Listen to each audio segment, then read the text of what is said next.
Alright, what have we learned here about sideboarding? The spell bomb's still good. Talrond, probably a win con I would like to use. Man, blown out by the Notion Thief. 'Tis a sad day.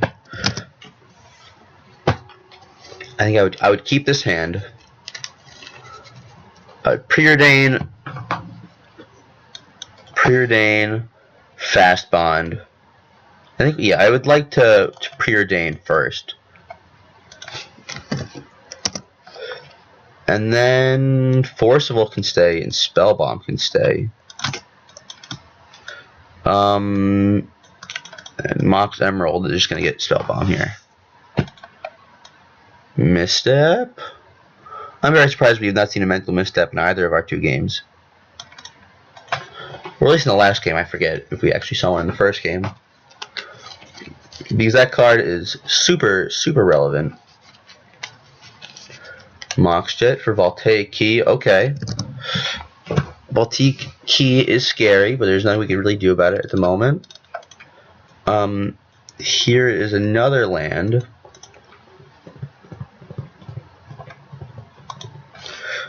And I wonder if we want to cast Fast Bond and try and bait something out. It's toss up. Whereas not having black mana sucks, but I'm totally okay with him having Voltaic here because we have the Orb Decay here. This is where I think the Slaver style decks with Goblin Welder are superior, because even though Welder's really bad on his own, being able to fight through hate like decay like that is just amazing. Preordain here. I really want to be hitting a black source. I assume it's fine, but I'm gonna wait for him to say something. Let's see. Yeah, he's thinking about it. There you go. And he's gonna mental misstep. Sure. Mental misstep's fine. Okay. Or it's again, this seems like a very resource-like game. I wonder if I should have used Fast Bond as a bait spell, because he does. I know he's playing with Grafdigger's Cage, and I would much rather have the Preordain. Now they're Scalding Harm. All right, well, we got our black mana. That's for sure. So we have the black mana now. He's going to be going for an end of turn Vampiric Tutor. Okay, I'm okay with him vamp tutoring because I think he's going to go for. I think if he's a very good player, I don't know what he's going to be getting, but if I were to guess on just random things I know from people, I think the allure of getting Time Vault and then just trying to just straight up win there is too great to overcome. Where it's, if he goes Time Ball here and then he activates Voltaic Key, I can respond with Abrupt Decaying it. This looks like Time Vault. Sure, Time Vault's fine. He's gonna Scalding Tarn to activate Time Vault.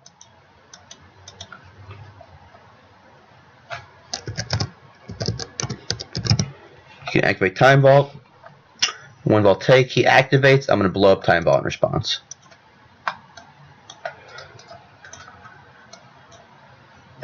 Yep. And then we're going to Abrupt Decay in response.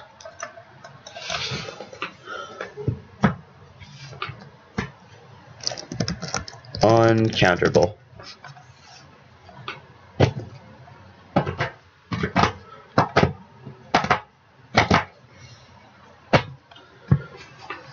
You very happy we brought that card in now. Untap, draw a card. I would like to bait him with a Fast Bond, where Fast Bond is not integral to our plans at the moment. Bait him with the Fast Bond, and then Neil Spellbomb. And I know he is the Notion Thief now. Silly of him. Alright. There's that. And then now I want to be popping the Time Vault. Or popping the Spell Bomb. Where he's tapped out, don't want to give him the chance. We could play another land here, actually. I actually enjoy that line of play. Where... Can we play the land this turn? I don't believe so. Untap, draw. Fast bond. Yeah, we have not done that. So, I think I like that line of play. We're going to 16. This. Is there anything engraved that I truly care about? Not really. And then I'm just gonna cast Dig Through Time, and see if he counters that.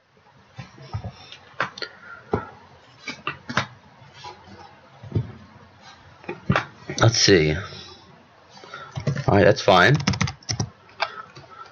All right, and now this is where things get spicy. Where we can grab Talrond, we can grab Gush.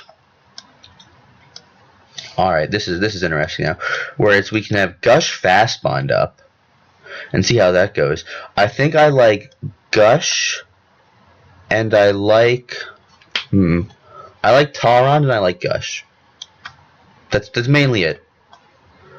Because we don't need a Win Through Storm, we don't need to fight any of those shenanigans. Where I'd like to Gush here. Let's see how that works out.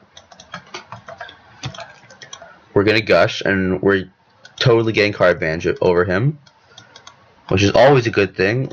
We're going to lose 2 life. And now our hand feels pretty nice against him. Where we've actually exiled the other half of his Voltaic key combo, so that line of play is completely out. He has to win through either Notion Thief, Snapcaster, Dark Confidant beats, or he has to tinker out some massive target. And hopefully we won't, and then hope that we don't have an answer for it. Where I've been enjoying this deck, I think, more than any other deck in Vintage so far. Where I've played a few rounds with it so far, and I've really been enjoying the play style of it. Where you get to play that nice control game, you get to draw a million cards, and nothing's more fun than just finishing somebody with the Tendrils of Agony. It certainly feels more exciting than it's 1, 2. Alright, so we're going to cast Flush Storm Response. He doesn't need to have that. Don't need to let him take the Demonic Tutor.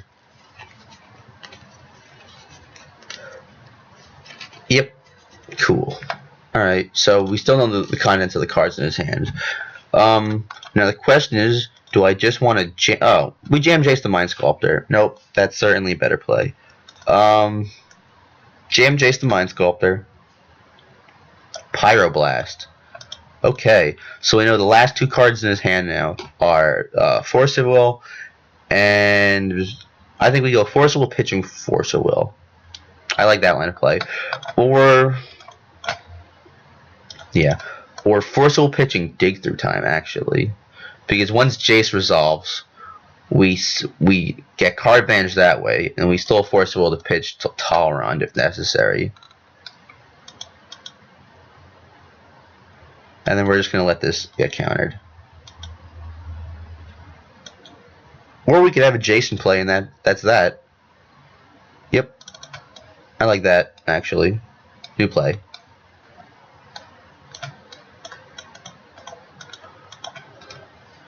And I think we just immediately start upticking. Don't let him draw any broken spells.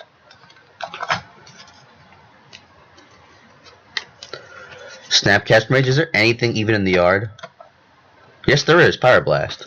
Bottom. Very happy we did that. I think it may have been the wrong play, because Talrond is so good at just closing out the game. And with this Jace play, it's really iffy. It's funny, though, because if we did the Talrond play, we'd be wrong. We'd be incorrect, because he'd end up being able to top deck Snapcaster Mage, Time Walk, okay. Because he'd be able to top deck the Snapcaster Mage, flashback the Pyroblast, and shoot Talrond anyway. Maybe the Dig Through Time was the right play, I don't know. Preordain, okay. But certainly in a position where we both have no cards in hand, I have a Jason, he doesn't, I think we're definitely the favorite here. I know that sounds shocking. Let's see what he ended up doing. He's putting both cards on the bottom? No. He did put both cards on the bottom. Alright. Wow, and top deck forcible. So I think we just keep chugging away. And make sure he doesn't draw anything good.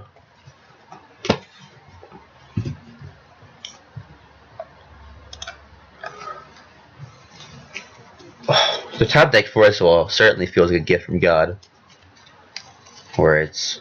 we are much less afraid of anything we keep playing against. Draft Digger's Cage is totally okay. Top. Sure. That's not really stopping us from making any plays. The Talrond kill is essentially out. The Gush Storm plan isn't out, but I really don't see a reason to be doing it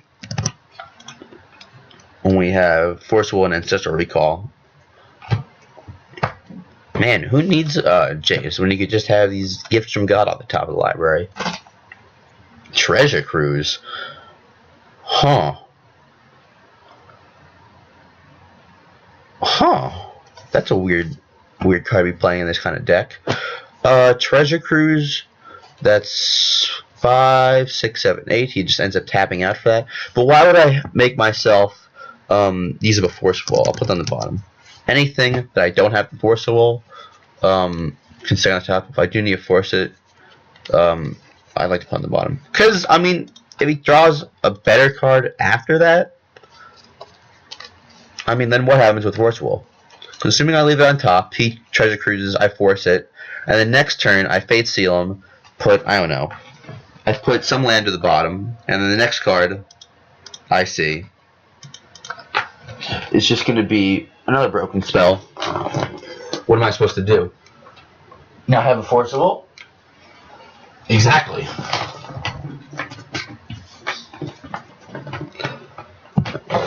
I think what makes this deck so cool in my eyes is the fact that, like, Game 2 we won with a Storm kill of Tendrils of Agony, which is essentially the best possible thing you could be doing. I mean, the fastest possible way you can be killing somebody, outside of I'll take Heat Time Vault. And now we're about to win with a Jace ult. And that is the slowest possible kill I can imagine, outside of a Snapcaster beat, hit you for 10 turns. But I think this is a great set. His own Jace the Mind Sculptor, and I think we're going to have to Forcible that. Yes, sirree. We're going to draw. We're going to go up to 13 here.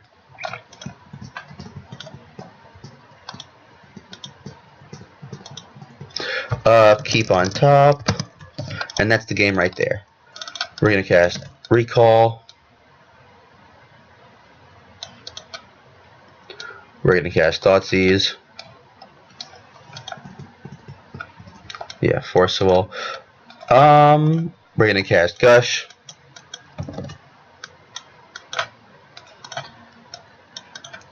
We're going to cast Spell Bomb. Yeah. And there you have it, folks. There you are. Toodles!